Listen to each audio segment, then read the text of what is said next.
Assalamualaikum warahmatullahi wabarakatuh. Bagaimana kabarnya sahabat podcast? Sekarang bertemu lagi dengan kami di podcast Mamudaraja, insan berkemajuan, terampil dan berakhlak mulia.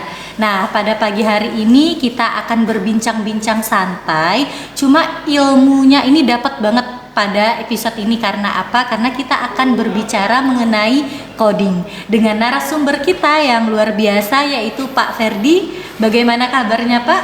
Baik, Bu Bunga, alhamdulillah kabar saya baik hari ini. Oke, boleh disapa dulu sahabat podcastnya, Pak? Halo sahabat podcast, perkenalkan nama saya Ahmad Ferdian selaku guru di SMA Muhammadiyah 2 Singaraja. Baik, nah Pak, tema pembicaraan kita pada episode ini yaitu mengenai coding. Nah, sahabat podcast, Pak Ferdi ini adalah guru yang diutus oleh sekolah untuk mengikuti pelatihan coding. Nah, sekarang kan memang lagi digaungkan banget ya Pak ya, coding dan juga pembelajaran mendalam. Nah, khusus Pak Ferdi itu mengikuti pelatihan coding. Nah, kita harus bertanya-tanya, apa itu coding dan bagaimana pengalaman Bapak selama mengikuti pelatihan? Karena pelatihannya ini kurang lebih cukup lama Pak ya. Nah, boleh dijelaskan ke sahabat podcast. Baik, terima kasih Bu Bunga. Jadi saya selaku perwakilan guru di SMA Muhammadiyah kebetulan mendapatkan kesempatan itu untuk mengikuti pelatihan, lebih tepatnya pelatihan coding dan kecerdasan artifisial yang dilaksanakan oleh Kementerian Pendidikan gitu. Jadi di setiap sekolah itu mengirimkan perwakilannya untuk mengikuti pelatihan. Alhamdulillah pada tahun lalu, tahun 2025, sekolah kita menjadi salah satu sekolah penerima BOS kinerja terbaik. Maka dari itu kita bisa mengikuti pelatihan tersebut.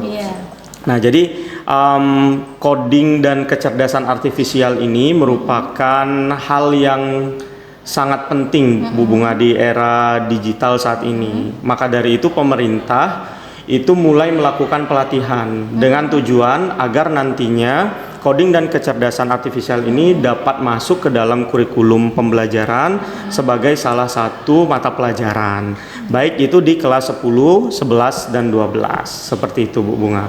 Nah, jadi kenapa sih coding ini harus diterapkan gitu ya? Jadi kita tahu bahwasannya negara kita ini merupakan salah satu negara yang berkembang dan sekarang bertujuan untuk menjadi negara maju, Bu Bunga. Nah, untuk itu maka dibutuhkan yang namanya generasi-generasi penerus yang memiliki kemampuan berpikir kritis yang baik gitu. Nah, salah satu cara kita untuk melatih kemampuan berpikir itu melalui yang namanya coding. Gitu. Karena di coding itu mungkin sahabat podcast taunya coding itu kita buat program nih gitu. Kita buat program, baru setelah itu kita buat aplikasi, buat web dan lain sebagainya. Kan mungkin itu saja yang ada di gambaran dari sahabat podcast terkait dengan coding. Tapi sebenarnya coding itu tidak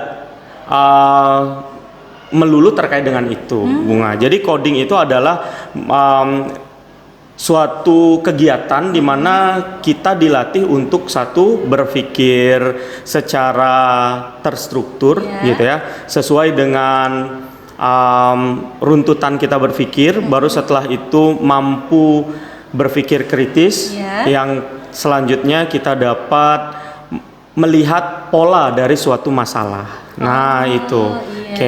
Memang nantinya tujuannya gitu, coding itu kita akan membuat yang namanya suatu program yang dapat mempermudah kehidupan kita. Seperti itu. Wah, luar biasa sekali. Terus Pak Ferdi, bagaimana cara menerapkan coding dan kecerdasan artifisial ini dalam kehidupan sehari-hari? Nah jadi saya setelah melakukan pelatihan gitu, beberapa ilmu yang saya dapat di sana, bahwasannya sebenarnya kita ini sudah menerapkan dari lama gitu coding itu. Salah satunya di pelajaran, bisa di pelajaran matematika atau pelajaran lainnya, contoh IPA, IPS gitu. Sebenarnya kita sudah menerapkan, hanya saja kita belum tahu bahwa itu merupakan bagian rangkaian dari pembelajaran coding dan kecerdasan artifisial.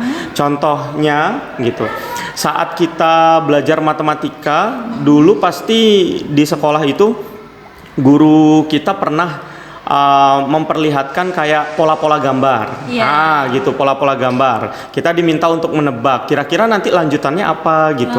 Atau kita susun warna, misalnya biru, merah, kuning, baru biru, merah, kuning dan seterusnya. Anak-anak disuruh menebak, kayak gitu. Nah, itu merupakan bagian dari pembelajaran coding, Bu Bunga, gitu. Terutama pada anak-anak yang masih usianya umur 3 sampai 6 tahun. Nah, seperti itu.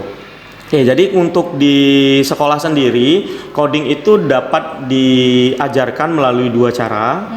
Yang pertama itu cara dengan perangkat, gitu ya, atau plug namanya, atau tanpa perangkat, atau unplug. Gitu. Jadi kalau dengan perangkat berarti kita mengajarkan anak-anak menggunakan perangkat digital, menggunakan komputer, handphone gitu dan perangkat lainnya. Kalau unplug gitu, kita tidak menggunakan perangkat.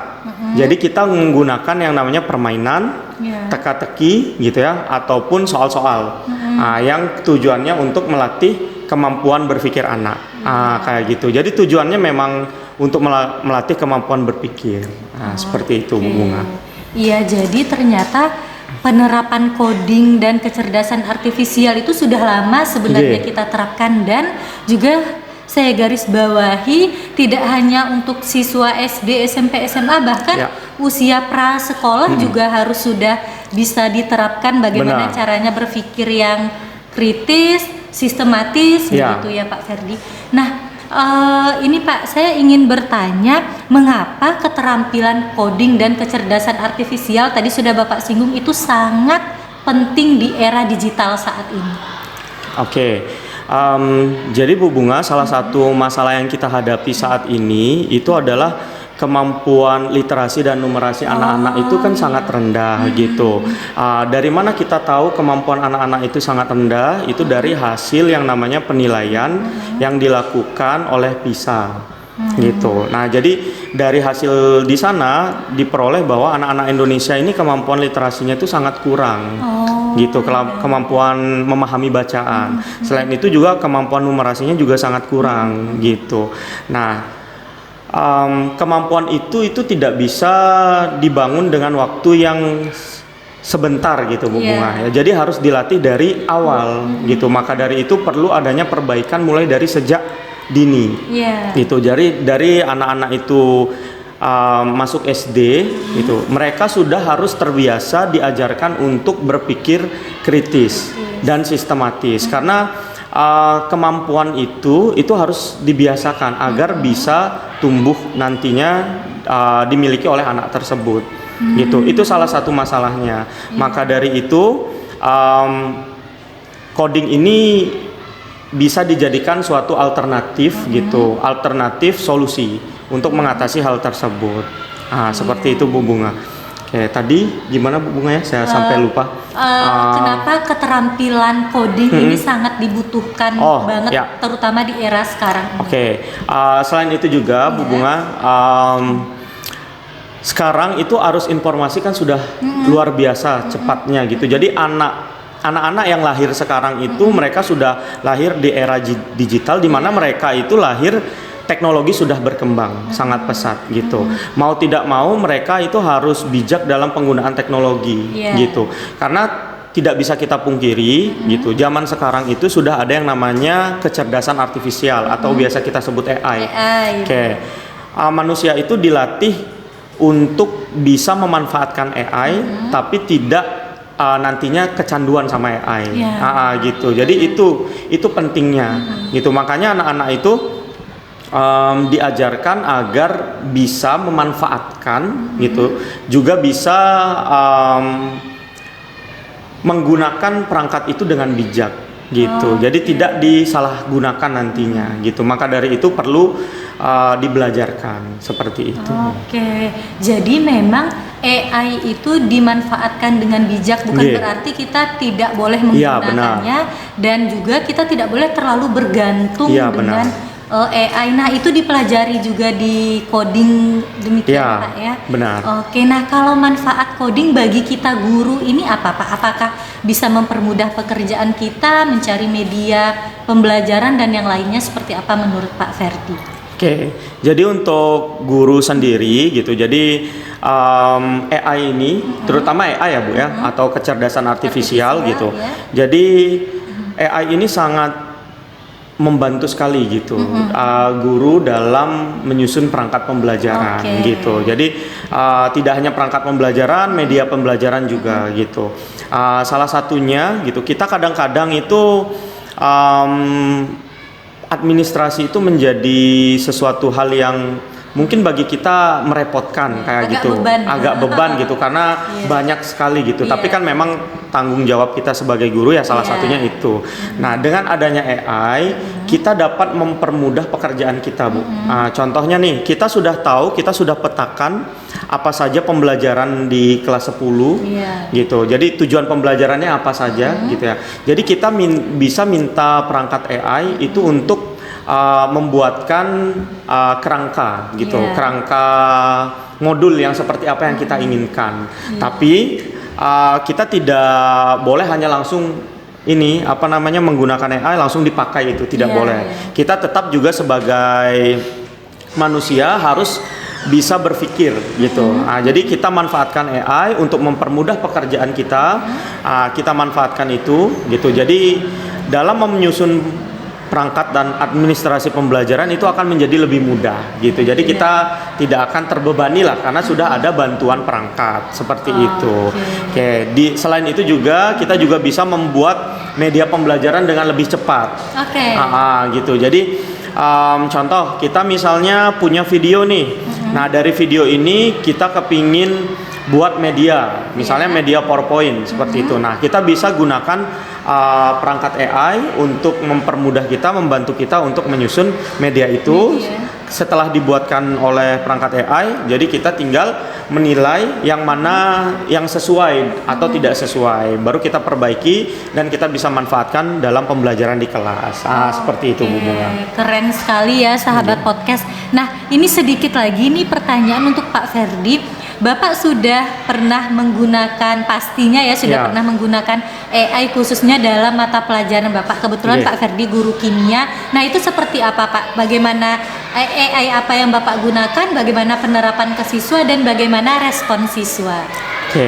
Nah kalau yang sudah saya terapkan sejauh ini, AI itu ada banyak sahabat podcast. Mungkin sahabat podcast tahu AI ChatGPT ya. ChatGPT itu salah satu AI yang paling lama gitu. Ibaratnya dialah pertama kali ada AI gitu ya. Baru selain ChatGPT juga ada Gemini AI. Baru setelah itu ada Canva AI, baru Blackbox AI. Setelah itu ada juga yang terbaru itu ada namanya Notebook LM namanya. Itu perangkat AI dari Google. Nah, itu. Jadi saya memanfaatkan AI itu biasanya saya menggunakan Canva AI Bu Bunga. Nah, jadi di Canva AI itu ada salah satu fitur itu fitur coding gitu ya, kode untuk saya gitu. Nah, di mana kita bisa membuat yang namanya permainan gitu ya, berdasarkan materi yang kita punya gitu ya, dengan bantuan AI itu. Ya, jadi kita bisa praktekkan di sana, kita buat web sederhana gitu, tapi tidak usah repot. Saya nggak bisa coding gimana ini gitu ya. Cukup kita beri prompt atau perintah gitu. Jadi perintahnya buatkanlah saya misalnya kuis gitu terkait dengan soal kimia misalnya. Nanti kita berikan referensi soalnya. Nah, nanti dia akan membuatkan sistemnya. Seperti itu. Jadi itu yang saya manfaatkan di kelas. Biasanya itu dalam bentuk kuis kayak gitu ya Bu Bunganya. Anak-anak memang selama belajar kalau memanfaatkan digital itu lebih antusias gitu karena memang mungkin sudah generasinya ya menggunakan digital, jadi kita harus kolaborasi lah, tidak hanya pembelajaran konvensional tapi juga kita manfaatkan digital untuk pembelajaran gitu. Dan saya juga memanfaatkan AI lain itu untuk membantu saya menyusun perangkat pembelajaran. Seperti itu Bu Bunga. Oke. Jadi begitu banyak manfaat dari AI ini ketika kita manfaatkan dengan bijak. Benar. Begitu. Apalagi siswa sekarang itu tidak bisa dengan cara konvensional terus, atau tidak juga harus selalu dengan digital terus, tapi harus dikolaborasikan. Begitu ya Pak Ferdi. Yeah. Jadi tidak hanya memudahkan siswa, tapi guru juga terbantu dengan hadirnya AI ini, terutama dalam menyusun perangkat pembelajaran, menemukan media-media pembelajaran yang menarik begitu. Nah, terima kasih nih Pak Ferdi sudah menjelaskan kepada kita, walaupun singkat tapi ini daging-daging semua. Semoga nanti sahabat podcast yang masih ada nih pertanyaan boleh ditanyakan di kolom komentar mengenai coding dan juga kecerdasan artifisial. Pak, tapi saya agak menggelitik sedikit ini mengenai prompt tadi, perintah. Nah, menurut Pak Ferdi nih, bagaimana caranya kita sebagai user atau sebagai pengguna ini membuat prompt sehingga hasilnya itu nyata gitu Pak? Maksudnya itu hasil yang diberikan oleh AI itu baik, karena yang saya tahu kalau promptnya itu tidak detail, tidak lengkap, hasil yang diberikan juga sangat-sangat basic. Nah, menurut Pak Ferdi seperti apa? Oke, kalau terkait prompt itu lumayan panjang Bu Bunga ya kalau kita bahas. Karena memang prompt sendiri itu merupakan salah satu bagian dari pelatihan yang kemarin saya ikuti gitu ya. Menyusun prompt itu memang tidak mudah gitu. Ada strategi atau cara, dan ada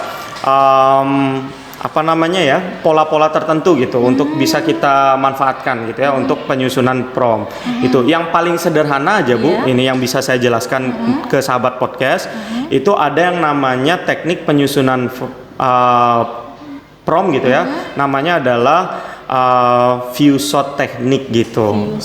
Few-Shot teknik. Jadi teknik itu dimana sebelum kita memberikan perintah ke AI gitu, bisa kita berikan contoh terlebih dahulu. Gitu. Jadi AI itu dia memiliki yang namanya data, sumber data atau basis datanya gitu ya.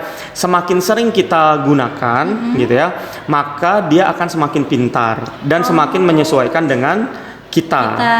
Gitu. Jadi mungkin di awal-awal kita bisa manfaatkan beberapa contoh, kita kasih gitu ya. Contoh nih yang paling gampang, saya kasih contoh perangkat ajar saya yang seperti apa yang saya inginkan. Saya kasih contoh, nanti AI itu akan mempelajari. Jadi saya minta dia untuk mempelajari. Nah, setelah mempelajari, baru setelah itu saya berikan dia pertanyaan gitu ya. Kita berikan perintah, baru juga kita bisa minta dia untuk membuatkan sesuatu. Nah, itu dari sanalah nanti hasilnya kita lakukan revisi dan iterasi namanya. Ada iterasi itu pengulangan gitu. Jadi kita ulang-ulang kembali apa yang memang belum sesuai. Contoh, ada yang nggak sesuai nih, kita bilang di bagian ini tidak sesuai, seharusnya seperti ini. Seperti itu. Nah, dengan memanfaatkan seperti itu, kemungkinan apa yang kita inginkan bisa kita dapatkan di AI gitu ya. Oke, ya itu salah satu contoh Bu ya. Selain itu memang bahasa prompt itu yang pertama yang harus jelas gitu, yang harus jelas. Baru setelah itu apa yang kita mau itu harus kita berikan contoh, dan kita ingin hasilnya seperti apa juga kita harus sampaikan. Maka AI itu akan bisa menerjemahkan apa yang kita mau gitu. Gitu. Iya, berarti memang ada tekniknya Pak ya untuk membuat prompt semakin detail. Apa yang kita perintahkan, apa yang kita tulis di prompt itu, maka hasilnya juga akan semakin bagus. Benar. Berarti AI yang kita punya ya, katakanlah tadi ada ChatGPT, ada Gemini dan lain sebagainya, itu cerdasnya dia itu juga tergantung penggunanya Pak. Benar, begitu ya. Ini sahabat podcast nanti bisa dicoba ya, semakin detail referensi yang kita berikan, contoh yang kita berikan, hasilnya juga akan semakin baik. Jadi berarti tidak langsung nih apa yang kita tulis terus habis itu tanpa kita cek lagi langsung copy paste gitu, nggak boleh ya Pak ya. Jangan, harus kita cocokkan dulu. Oke, terima kasih Pak Ferdi. Nanti kami nih para guru-guru kalau ada yang tidak jelas atau mau ditanyakan, Bapak bersedia ya untuk membimbing kami khususnya di coding dan kecerdasan artifisial, karena walau bagaimanapun kita harus mengikuti perkembangan ya Pak. Benar. Ya. Nah itu untuk coding dan kecerdasan artifisial. Selain dari guru kimia, kesiswaan, dan peserta pelatihan coding dan AI, Pak Ferdi juga sebagai ketua SPMB, Sistem Penerimaan Murid Baru. Minta tolong dong Pak dipromosikan sekolah kita dan ajak sebanyak-banyaknya siswa tingkat SMP atau MTS untuk bergabung bersama kita. Silakan Pak Ferdi. Ya, jadi untuk sahabat podcast semuanya yang memiliki anak, memiliki teman, atau dirinya sendiri yang sekarang berada di kelas 9 SMP atau MTS gitu ya, silahkan bisa bergabung nih bersama kami di SMA Muhammadiyah 2 Singaraja. Kami sekarang masih membuka pendaftaran untuk penerimaan siswa baru tahun ajaran 2026-2027. Ini masih gelombang pertama sampai akhir Februari nanti gitu ya. Jadi akan ada banyak diskon ini untuk yang mendaftar di periode yang pertama ini. Jadi buruan ya sahabat podcast, silahkan langsung datang ke SMA Muhammadiyah 2 Singaraja, atau bisa juga nanti diklik linknya ya Bu Bunga ya. Mungkin nanti kita sematkan link untuk pendaftaran langsung ke SMA Muhammadiyah 2 Singaraja. Jadi karena kita tadi membahas podcast tadi kita membahas tentang coding Bu Bunga. Jadi di SMA Muhammadiyah ini juga ada ekstra coding gitu nantinya ya. Jadi bagi adik-adik ataupun nanti siswa-siswa yang memang tertarik gitu ya, oke, silahkan join bersama kami di sini. Kita juga akan latih bareng-bareng di sini ya, belajar bareng-bareng. Itu saja Bu Bunga. Oke, terima kasih Pak Ferdi, dan pembina ekskul codingnya adalah Pak Ferdi sendiri. Jadi kalau mau pinter nih kayak Pak Ferdi, mari bergabung bersama kami di SMA Muhammadiyah 2 Singaraja. Lalu sahabat podcast, jangan lupa untuk di like, komen yang positif, dan juga di subscribe YouTube SMA Muda Raja. Untuk info PPDB akan berjalan di bawah ini ya. Nah nanti bisa di scan, kalau tidak sempat datang ke sekolah bisa di scan dan diisi formulirnya begitu. Nah sekian podcast dari kami, semoga bermanfaat, dan jangan lupa untuk menyaksikan podcast kami berikutnya. Akhir kata kami tutup dengan salam. Wassalamualaikum warahmatullahi wabarakatuh.